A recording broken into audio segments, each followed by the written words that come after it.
Le marxisme et le communisme ne sont pas différents de la monarchie et du fascisme. Ce ne sont que des outils pour contrôler les populations et les utiliser comme esclaves. Exploitation machiavélique des idéaux marxistes, une analyse historique. Tout au long de l'histoire, les dirigeants politiques et les régimes ont souvent adopté une approche machiavélique consistant à exploiter les idéologies à leur propre profit. Un excellent exemple de cette manipulation peut être trouvé dans l'utilisation des théories marxistes par certains gouvernements, comme ceux de l'ex-Union soviétique et de la Chine communiste. Ces régimes prétendaient défendre la cause de la classe ouvrière mais, en réalité, ils utilisaient ces idéologies pour consolider le pouvoir, contrôler leur société et s'enrichir. Cet essai se penche sur l'exploitation machiavélique du marxisme par ces régimes, illustrant à quel point ils ressemblaient plus à des monarchies qu'à de véritables États socialistes. L'URSS, des idéaux marxistes au totalitarisme. La théorie du communisme de Karl Marx était basée sur les principes d'une société sans classe où les moyens de production seraient collectivement détenus et la richesse serait répartie équitablement entre tous les membres de la société. Cependant, lorsque les bolcheviks dirigés par Vladimir Lénine prirent le pouvoir lors de la révolution russe de 1917, ils se rendirent vite compte que la mise en œuvre du marxisme pur ne servirait pas leurs intérêts. Au lieu de cela, ils ont transformé l'Union soviétique en un État fasciste dans lequel les plus hauts échelons du Parti communiste jouissaient de privilèges et d'une opulence comparable à la haute société parisienne. Lénine et son successeur, Joseph Staline, ont exercé le pouvoir d'une main de fer. Ils ont manipulé l'idéologie marxiste pour justifier la répression impitoyable de la dissidence, le contrôle étendu de l'État sur tous les aspects de la vie et l'établissement d'un régime totalitaire. Tandis que la machine de propagande soviétique promouvait l'idée d'une société sans classe, une élite dirigeante privilégiée émergeait, vivant une vie somptueuse tandis que les masses souffraient dans la pauvreté. Ces dirigeants, loin d'adhérer aux idéaux marxistes, ont utilisé l'idéologie comme écran de fumée pour justifier leur régime autocratique et amasser d'énormes richesses personnelles. La Chine communiste sous Mao Zedong, une histoire similaire. L'histoire de la République populaire de Chine sous Mao Zedong reflète l'exploitation machiavélique du marxisme observé en URSS. Mao, comme Lénine, se présentait comme un champion de la classe ouvrière et un partisan des principes marxistes. Cependant, son règne a vu l'émergence d'un régime répressif qui a restreint les libertés individuelles, fait taire la dissidence et perpétué un culte de la personnalité. Le grand bond en avant de Mao et la révolution culturelle ont eu des conséquences catastrophiques pour le peuple chinois, provoquant une famine généralisée et des bouleversements sociaux. Pendant que les masses travaillaient et souffraient, Mao et son entourage menaient une vie de privilèges et d'opulence. La corruption et l'autoritarisme au sein du Parti communiste chinois contrastaient fortement avec l'égalité et la solidarité prolétarienne prônée par la théorie marxiste.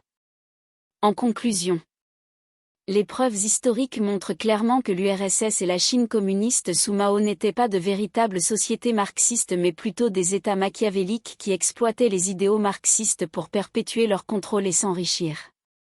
Dans les deux cas, les élites dirigeantes ont utilisé l'apparence du communisme pour justifier le totalitarisme, faisant taire la dissidence et amassant des richesses personnelles aux dépens du peuple qu'elles prétendaient représenter. Cette approche machiavélique, exploitation machiavélique contemporaine des idéologies en Chine et en Russie. L'approche machiavélique consistant à exploiter les idéologies à des fins politiques continue d'être une caractéristique prédominante de la politique contemporaine. Dans cet essai, nous examinerons comment la Chine, sous la direction de Xi Jinping, et la Russie, sous Vladimir Poutine, ont exploité les récits idéologiques pour maintenir leur autorité, consolider leur pouvoir et s'enrichir, rappelant les exemples historiques de l'URSS et du régime communiste. Chine.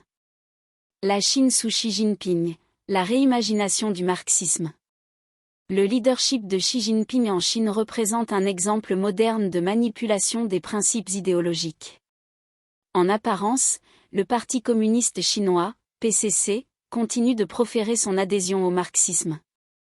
Cependant, il a considérablement redéfini et manipulé ses idéaux pour consolider son pouvoir. Le « rêve chinois » de Xi Jinping met l'accent sur le renouveau national et le développement économique, mais souligne également le contrôle absolu du parti. Ce récit permet au PCC de maintenir son autocratie tout en justifiant son approche autoritaire de la dissidence et du contrôle social. Dans le même temps, la campagne anti-corruption de Xi Jinping, tout en ciblant ostensiblement la corruption au sein du parti, a également été utilisée pour purger ses rivaux politiques et centraliser le pouvoir entre ses mains. Alors que le citoyen chinois moyen est soumis à une surveillance et à une censure stricte, l'élite du Parti communiste, y compris Xi Jinping lui-même, continue de jouir d'une vie de privilèges et de luxe.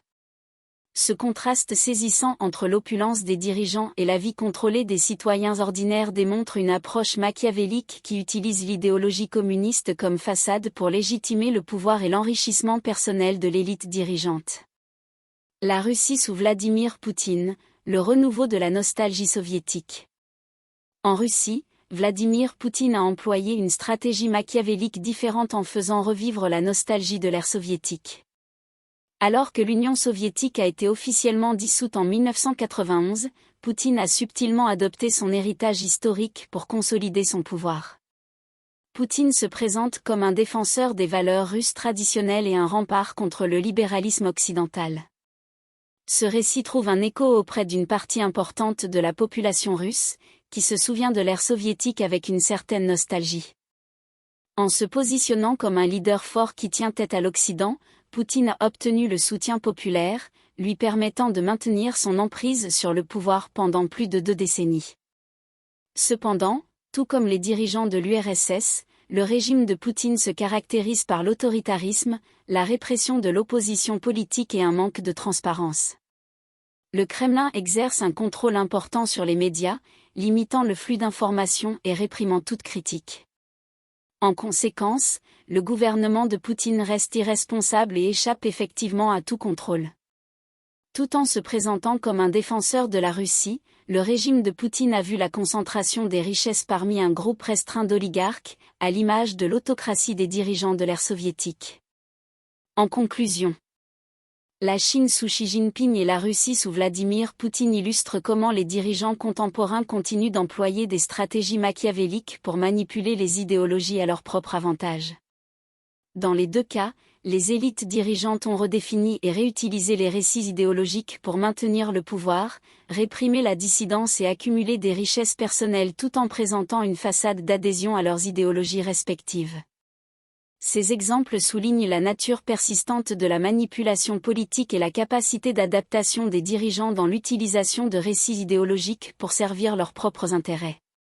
Même si les discours peuvent différer, les mécanismes sous-jacents de contrôle et d'exploitation restent remarquablement cohérents, reflétant l'influence durable des principes machiavéliques dans la politique moderne.